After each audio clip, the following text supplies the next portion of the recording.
You're listening to the Happier Marriage Podcast, which is a podcast for hopeful spouses, and this is episode number 11.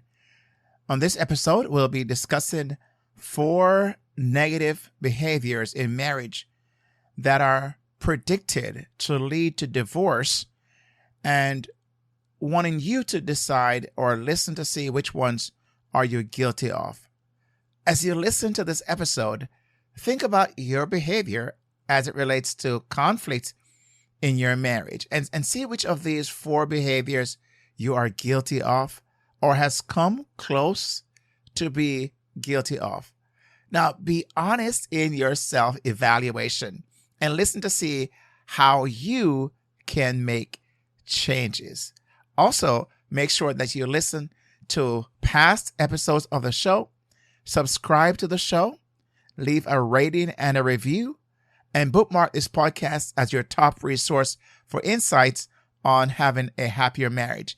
And let's give a shout out to our most latest review and 5-star review that says highly recommended. And it's from Belle Baby. And it says, very helpful tool to use in your marriage, whether you are newlyweds or been married for years. Whether your relationship is in good shape or needs some help, every couple would benefit from this podcast. Hey, see, it's as simple as that. And you can leave a rating and a review as well on Apple Podcasts, Google Podcasts, wherever you listen to. I really appreciate that. Now, stay tuned as we unpack this episode.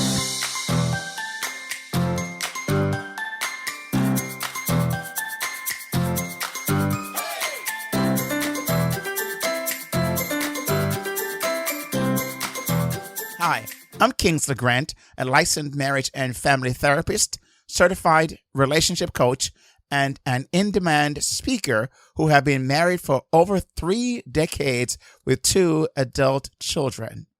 I'm also the founder and CEO of Helping Families Improve, a counseling center that caters to helping families experience the life God intended for them to have.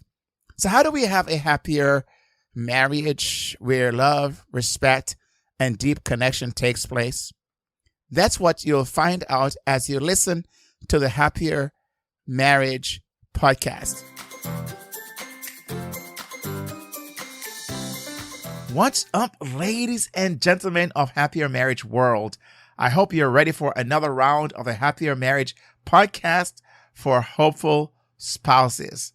This episode might trigger you because it's close to home, but that is one of the purpose of this show, as you know by now, to stir things up and then to take you in for a safe landing. So buckle up and here we go. Now, these 4 negative behaviors in marriage that are predicted to lead to divorce or to marriage failure are ones that were done by a researcher by the name of John Gottman. Now, John Gottman had researched over 2,000 couples over a 20-year span, and he looked at what he observed or saw as predictors, right? He categorizes 4 ideas or 4 things that he saw in relationships, and that are about 90 to 95% accuracy.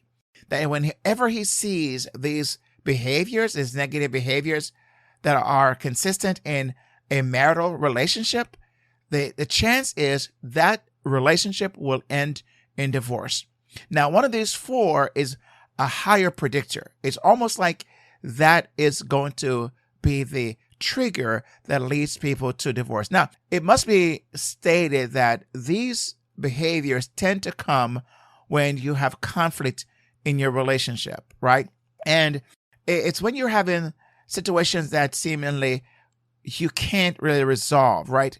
It's created a trigger. Somebody is upset. Somebody is out of sync because of what's been said or done, right? Conflict is a part of every relationship. And sometimes I find people are afraid of conflict. You know, when I do premarital counseling, as a counselor, I would ask this question, about conflict and what do each person who are entering this marriage space think of conflict. And almost always, majority of the people of the spouses or spouses to be, or a wife or a husband, would say that conflict is a negative thing, right? And I understand it sounds negative in the surface, but then I began to explain that conflict is not really negative. It's necessary, right? So it's the same, it's an N word, but it's not negative, it's necessary. What is negative is how we manage conflict, right? Some people think that they ought to resolve every conflict, but can I tell you something? That about 68% of your conflict will not be resolved. Will not be resolved because of personality differences, right? Because of background differences, because of how we see things, how we interpret things, and it's okay. We don't want to have two people the same. So if in the case of me and my wife, I don't want her to always see things the way I see things, or I don't want to see things always the way I see things, because we would never have differences of opinion, and we would never be able to grow and possibly help each other out. You know, I love one of the Solomon in the Bible talks about iron sharpens iron. And he's simply saying that one thing that iron does when you put them together, it sharpens the other iron. And so in the marital relationship, one of the goals of getting married is for us to sharpen each other, become better, become stronger, become the best version of ourselves. And marriage is made for that. Marriage is one of those very incredible relationships that God instituted. And by the way, God instituted marriage, no matter what anybody says. He was the one who put marriage into play, right? And he says it wasn't good for man to be alone. He created woman. And then he says that they two became one flesh. So God is the one who instituted marriage, and he knew what he was talking about. He wanted man and woman to come together because two different genders, and we have different ways of looking at the world and interpreting the world. He wanted us to come together and then work through what we're experiencing, become better versions of ourselves. So marriage has a very important role, but in that process, we're going to experience conflict, right? And so it's not about resolving every conflict that comes up, because some are unresolvable, and it's okay. It's how we manage them, right? So I mentioned before our personality differences, and we want to respect that. We don't want to change somebody, which is what some people do in marriage. They want to change their partner, right? And have them become almost like themselves. We don't need two of us. I don't need two of me in marriage. My wife doesn't need two of her. She needs somebody who is different from her. And I also need someone who's different from me, because it's how we grow. It's how we stretch. It's how we kind of provoke one another. And I love the Bible term that says unto good works. We provoke one another to good works so we can become better people in this world. So now the study that John Gottman did, very broad study, he talked about the four horsemen, right, of the apocalypse. Now, the apocalypse, the word is one of those references in the New Testament of the Bible about the end times. And so he talks about how he termed the four horsemen because that is also used in the scripture in another setting. But he likened it onto that because of what the nature of these negative behaviors are and what they can lead to. Is apocalyptic in nature, right? Here, the four behaviors, negative behaviors, he cited that will be our predictors for divorce, right? Marital failures. As we go through them, I want you to listen to see if you're guilty of any or have come close to any, or maybe your spouse. And maybe you may want to share this episode with your spouse if you're experiencing that. And so let them listen to this and see if there could be some things helpful for them. Now, the first one he mentioned is criticism, right? Criticism. And the reason why he mentioned this, because criticism is seen as an attack on a person's very character, right? It's an attack on the character. And it's something that we use to criticize a person, either in how they speak, in how they look, in how they interact. It's finding something that gives us a power thing where we want to put down the other person and tear at the very fabric of their character, right? And it's saying some very harsh things, saying things in a very harsh way, very critical, right? Now, being critical is different from critiquing. So we can critique something in a better way. And I hope you listen to episode number 10, where I talk about one of those good ways, or the best way to critique, even though I did not use the word critique, but I talk about empathic communication, which is I find is the most, I call it the singular most effective communication skill that any person need to make a relationship better. Empathic communication. If you have not listened to episode number 10, go back and listen to that. You'll understand what I'm saying when I use it, and saying when we're critiquing something, empathic communication is the way to do it.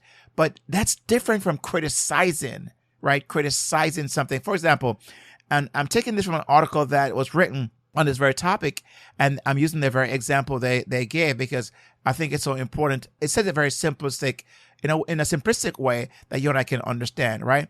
Now, for example, when you are criticizing, you may say something like, "You always," right? So sometimes we use this term "always," "never," in trying to convince and leverage what we're trying to say to our spouse, right? Example: "You always talk about yourself. Why are you always so selfish?"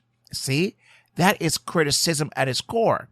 You always, it's almost like you're pointing a finger, with a snarl, or with a way, you can almost see the facial expression, right? Maybe you're guilty of this, and you know how that feels.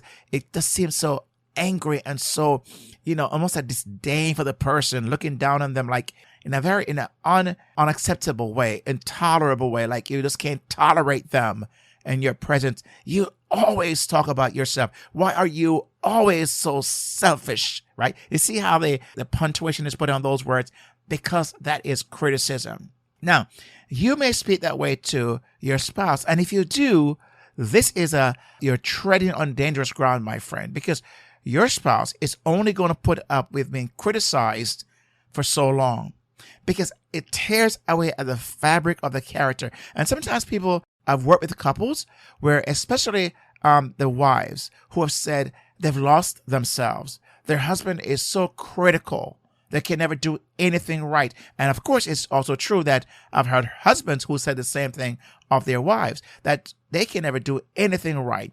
And their wife is so critical of them, and it tears at their fabric. They take it to heart, and it isn't any wonder they find themselves distancing themselves from the relationship. Now, what you may want to do, and one of the things that you can do to correct this, is to find a way to describe what it is you're saying and feeling using what we call I statements, right? It's expressing what you need in a positive way. For example, the very same thing that you just said, you always feel, talk about yourself. You could say, "Hey, I'm feeling left out of our talk tonight and I need to vent. Can we please talk about my day?" So you're seeing what you're doing. You're asking for what you want. Now, I have had couples who said to me, when I try to help them to find a better way to present what their needs are and express their needs, here's what I've heard: "We don't talk that way. We just don't talk that way." I'm thinking, I don't say it this way, but I'm thinking, duh, of course the reason why you're here and having these issues is because you just don't talk that way, or even want to learn how to make better in your expression. But so you stay with criticism. And so my thing is, well, let's see how that's working out. And how will that work for you in the long run, right? So the first one I mentioned is criticism. The second one is contempt, right? Contempt. Now, contempt is one where you have almost like a moral superiority, right? You feel like you're morally superior over your spouse. And sometimes it includes, like, I have seen so many times where a couple will say, "Oh, I'm just being sarcastic." But sarcasm can come under the category of contempt, because you are having this moral superiority over your spouse or over someone, and you're trying to use sarcasm to cut them down, to make yourself large and bigger, right? Cynicism, being so cynical of them, name calling, right? Eye rolling, sneering, mockery, humor that is demeaning in humor, right? It's meant to harm, to hurt. That's contempt. And so what happened is, John Gottman says this is the greatest predictor of divorce, and it must be avoided at all costs. It's the greatest predictor of all the four predictors. contempt is the greatest predictor, and you can see why. Because a person who's experiencing constant sarcasm and cynicism and name calling and just body, facial expression that shows that contempt, it's almost like I can't stand you around me. That kind of stuff, right? That's how we would say in Jamaica. I just can't stand you around me. I just can't be in your presence. And it's almost like, again, a disdain for who you are as a person. It's destructive, and it's a defeating way of trying to cower and manipulate and show moral superiority in your relationship over your spouse, right? And it's truly a way to destroy that person. And here's what happened, how that may look like as an example. Your example could be, you forgot to load the dishwasher again. You're so incredibly lazy, and rolls your eyes, right? Have you ever said that or had that said to you? Think about it could be anything. You forgot to do X, Y, Z. What's wrong with you? You're so stupid, or you're so lazy. That kind of stuff, right? That's contempt. And so that is one of those things that if you experience over and over again, it's going to wear that person down, where they're going to be distancing themselves from you. Now, what is it that you're trying to communicate when you are in a contempt kind of situation where you're expressing contempt? Possibly the antidote for that is, again, the I statement, using I statement as a way to express what it is you want. For example, I understand that you've been very busy lately, but could you please remember to load the dishwasher when I work late? I'd really appreciate that. You see the difference there? You're simply not trying to tear at this person's character and show moral superiority as if you've never done anything wrong. You've never forgotten anything, right? Yeah, sure. So the difference is I understand. You're coming in, and again, I go back to empathic communication. That's why you must listen to episode number 10, because I outline why this is so important. And so contempt, as I mentioned, he says, is the greatest predictor of divorce, and it must be avoided. And when I work with couples, I say, hey, whenever you experience these things, you better find a way to show that you're not going to tolerate it, and you're not going to sit there and just take it. I don't want you to say, let's go toe to toe. Of course, that doesn't help.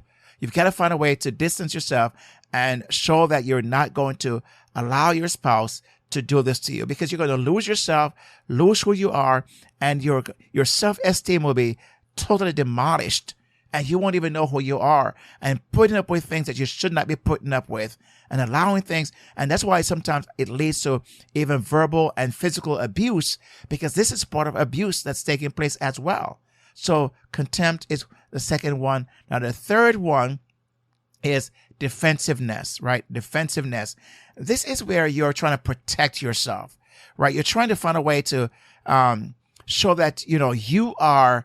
So this is like, you're the innocent party and you're the victim in a situation, right? You're showing that you're this righteous indignation, where you're trying to attempt off anything that you perceive as an attack. You become defensive, right? And so people find themselves become defensive when they feel like they're being criticized. And so here's the thing, though. Defensiveness doesn't solve a problem. It doesn't solve the problem that's at hand. It only exacerbates it. It only makes it worse, right? Because, see, it's shutting down dialogue, shutting down conversation. Because the moment you put this wall up and you show a form of righteous indignation that you are above this, and you're now the victim. Oh, too bad. I'm so sorry for you to be the victim, right? Because you're being attacked, right? How often have I heard that? Man, she's always attacking me. He's always attacking me. And you use that as a way to ward off any responsibility. See, people who become defensive most times do not want to take responsibility for their action. I say this many times. I did this in a training I did recently, but also in counseling. I would say there are two things you as a spouse is responsible for, or as a person. And these are the two things. One, you're responsible for your action, and you're responsible for your response to the action of someone else. Those are the only two things you're responsible for: your action and your response to the action of someone else. That's it. If you focus on that and try to do your best to be positive and find a better way to express yourself, you will have a better chance to interact of engagement in your relationship, right? So in a sense, defensiveness is really blaming your spouse, your partner, your spouse for what's happening, right? And you're simply not taking responsibility. The problem isn't me, it's you. It's you. You have the problem, not me. And so now the problem, instead of being resolved, guess what? It escalates, right? It escalates. So as I mentioned, one of those ways that you can start by cooling this whole thing down is taking responsibility. Here's an example of defensiveness. It's not my fault that we're going to be late. It's your fault since you always get dressed at the last second, right? You see that word always again, right? It's an accusation. It's pointing the finger. Now, I understand this person might be frustrated that they feel like every time they go someplace, they're late, right? But how do you communicate that in a way that this person can hear? Here is a suggestion. I don't like being late, but you're right. We don't always have to leave so early, but I can be a little bit more flexible there as well. But here's what you've just said. You've taken responsibility, right? And you've now stated what you would want instead. So you're basically, it's almost like compromising in that regards and seeing your role as well as your spouse's role. This is one of those ways to communicate that where it's much more helpful, right? You're taking responsibility for your part, which is, in this case, trying to leave too early. That's one of those things my wife and I, we basically have done a whole lot better.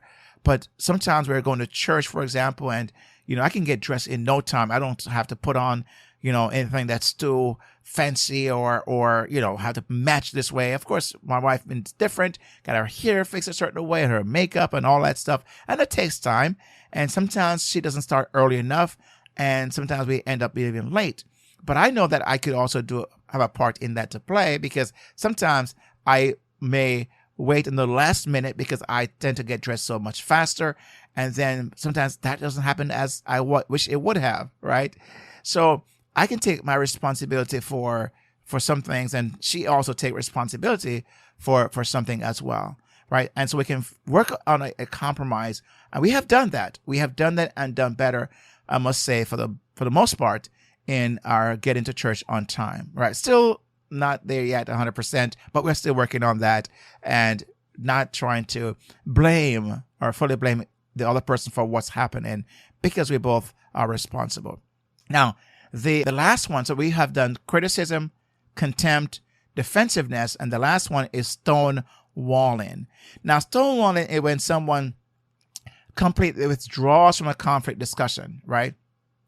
They shut down, no longer responds to their spouse. So it's like when you feel like you're overwhelmed and you just don't know, so many things coming at you at one time.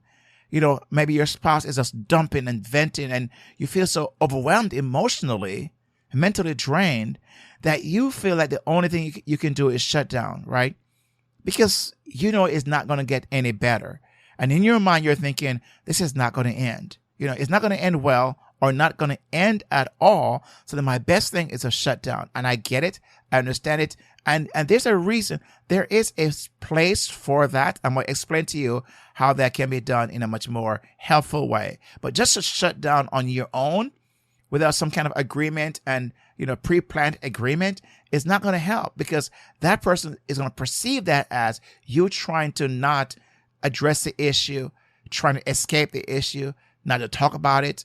And there's, of course, it escalates because they keep on coming, because they want an answer. They want a response from you. And the more you shut down, your silence and shutting down is so loud that it's just, pounding in their head, and they can't stop until they get something from you. Now, sometimes I find that people who are stonewalling is because of course, it's pressure that they find themselves in, and they just don't know what to do, fight, flight, or freeze response, and they just freeze, right? They just freeze at that moment. Now, what I find sometimes is what I try to help couples to do. I say, hey, what you do is you're trying to take a decision at that moment or a behavior at that moment that's on behalf of the relationship. It is something you want to do for the relationship's sake. The word I use. You're doing something for the relationship's sake. And I encourage couples to have an agreed upon behavior that they will do when they find themselves in these moments, right? That is to take a time out. Now, it can be done at different ways. And of course, I won't take time to teach on that right now because almost a whole podcast to teach on that, episode to teach on that. But it suffices to say is finding a way to take a break, to mutually agree upon how to disengage at that moment for the relationship's sake and how to re-engage again for the relationship's sake.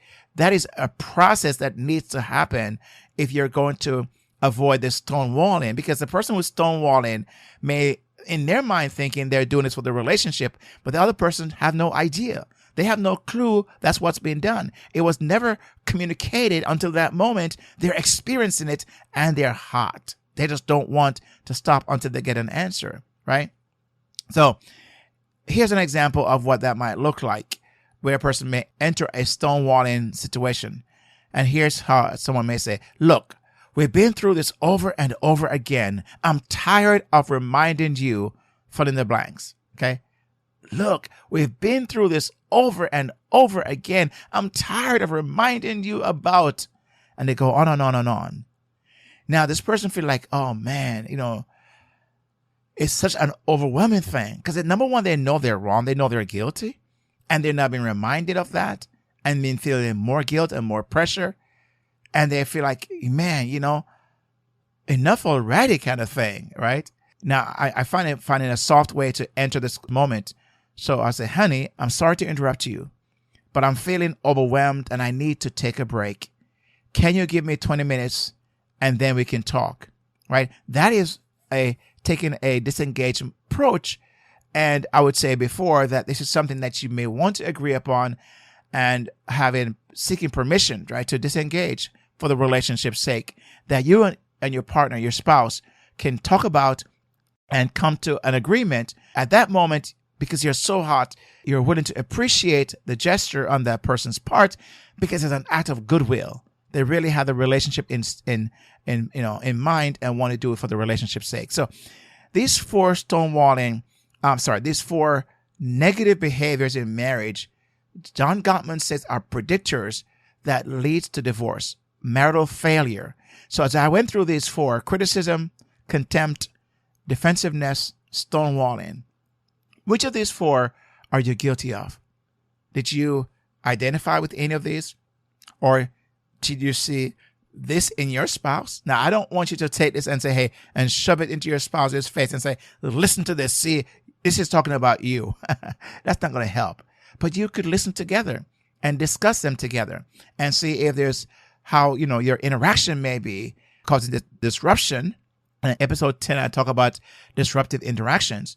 This could come onto that, and you want to talk about that there with your spouse and see how you could change and possibly choose some of the suggestions that were made as an antidote to those four negative behaviors. So, my friend, I'm hopefully these four behaviors you've heard today, that you're going to make certain that your relationship, your marriage, these are absent in your marriage. You avoid them at all costs.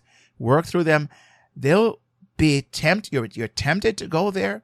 But hopefully you find a way, and listening to this episode have helped you to find a way to best avoid them in your marriage. So my friend, make sure that you share this with someone else, another couple that you know could benefit from it. And as I mentioned earlier, I truly would like for you to leave me a rating, preferably 5 stars, right? Apple Podcasts, Google Podcasts, a rating and a review that, like I shared with you earlier, very, very short paragraph of your thoughts of the show. I would really appreciate that. And make sure you bookmark this podcast, subscribe to the show. So every episode that comes out, you will know and get notification from that, right? Please, again, let's get the word out there, because we want to make sure as many marriages as possible are being helped through the Happier Marriage podcast. With that said, my friend, thank you for taking the time to listen, to be here. I really appreciate that. And from me to you, may God bless you. and your household. May his face shine upon you and be gracious to you. May you know his peace, his love, his grace, and his mercy each and every day. And as you have received mercy from him, would you show mercy to your spouse?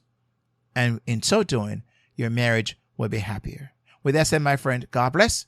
And I'll see you on the next episode of Happier Marriage Podcast. God bless.